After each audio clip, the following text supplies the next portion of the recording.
జగన్ను గద్దె దించేదాకా తగ్గేదే లేదన్నారు. కూటమి కట్టారు, పొత్తు పెట్టుకున్నారు, మొత్తానికి జగన్ని గద్దె దించేశారు.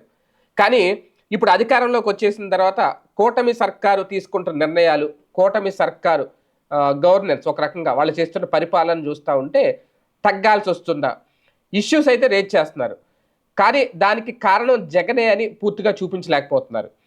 ఇప్పుడు రేషన్ బియ్యం వ్యవహారం చూసుకుంటే మొదటి నుంచి కూడా మొత్తం ఓకే. అది ఒక ద్వారంపూడి చంద్రశేఖర్ రెడ్డి కోసమో, ఇంకొకరి కోసమో, లేదంటే వైసీపీలో ఆ తీగ లాగితే డొంక మొత్తం కదులుద్దనే వ్యూహం. ఎందుకంటే పేరు నాని గొడవల్లో, లేదంటే ఇప్పుడు బుగ్గన రాజేంద్రనాథ్‌గా ఆయన గొడవల్లో కూడా బియ్యం మాయమైనయి. పేరు నాని గొడవల్లో బియ్యం మాయమైనయి.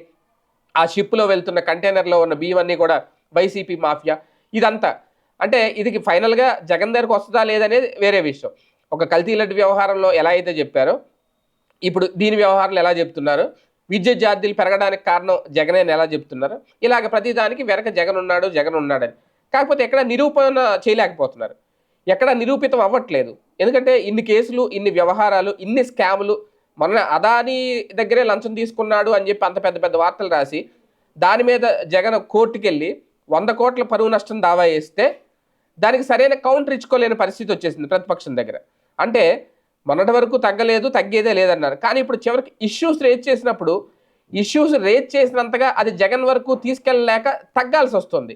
తగ్గిపోతున్నారు. అక్కడ నెగ్గలేకపోతున్నారు. అంటే జగన్ తప్పు చేశాడా లేదా? జగన్ మోసం చేశాడా లేదా? జగన్ అక్రమాలకు పాల్పడ్డాడా లేదా? జగన్ అవినీతి చేశాడా లేదా? నిరూపించగలిగితేనే కదా ప్రజల్లో రేపొద్దున తేడా వచ్చినా ఏం జరిగినా. అది చెయ్యకపోతే ప్రజలు కూడా అనుకుంటారు అవినీతి లేదంటే అక్రమం ఇవన్నీ కూడా ఒక బురద జల్లే ప్రయత్నం తప్ప నిజం లేదు, వాస్తవం లేదని. అదే గనక జరిగితే రేపొద్దున జగన్ సేఫ్ జోన్‌లో ఉంటే డేంజర్ జోన్‌లో ఉండేదెవరు?